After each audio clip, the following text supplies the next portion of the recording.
Hello! It's OTJ Farm Life Docs. Bagong lahat, huwag kaligtaang mag-like, share, and subscribe sa ating channel.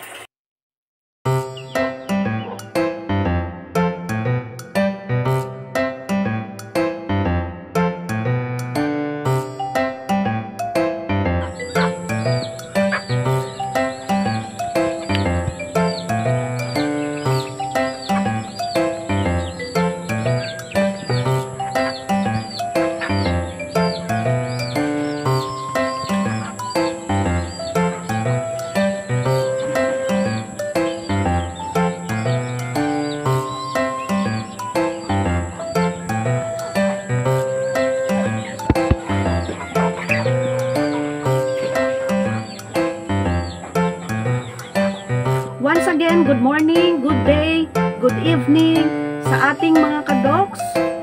Kung anumang oras na mapanood ninyo ang ating video, it's been a long time na hindi po tayo nakapag-upload ng ating bagong video.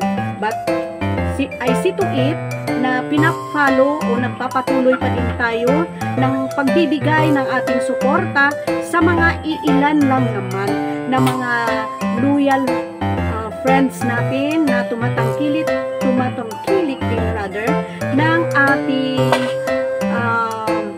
documentary. At sasabihin natin advocacy natin as Filipino citizen na nakatira sa countryside.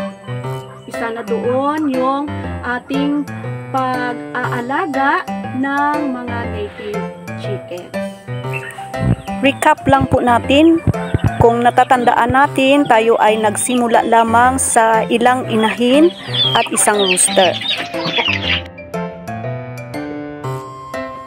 Noon ay gumamit tayo ng incubator para na mapabilis ang pagpadami ng ating mga native chicken. Sa mga newly hatched na chicks natin, maliit lang ang nilalagay natin sa kulungan para maiwasan yung suffocation.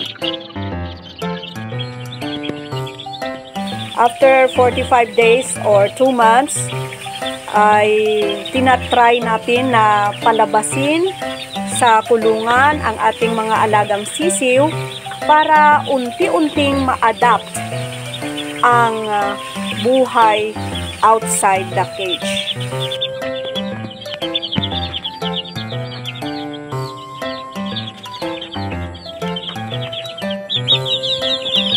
Sa pagsapit ng gabi ay ating ibinabalik sa kulungan yung mga maliliit nating mga manok para sila ay maproteksyonan laban sa mga predators. Initially, ito ang outcome ng ating project. Ganyan pala kabilis ang magpadami ng mga manok. At yan ay 2 beses lamang na tayo ay gumamit ng incubator.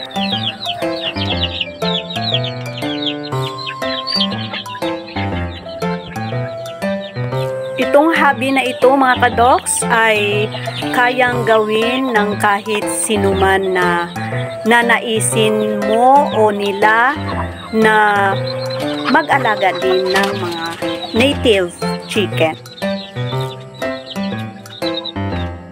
Ang native chicken ay isa na rin masasabi natin na stress reliever natin as a working or employee. At imagine natin mga kadoks natin, in every initiative na ginagawa natin o gagawin natin na isinasapuso na rin natin ay tsak mayroon tayong aanihin.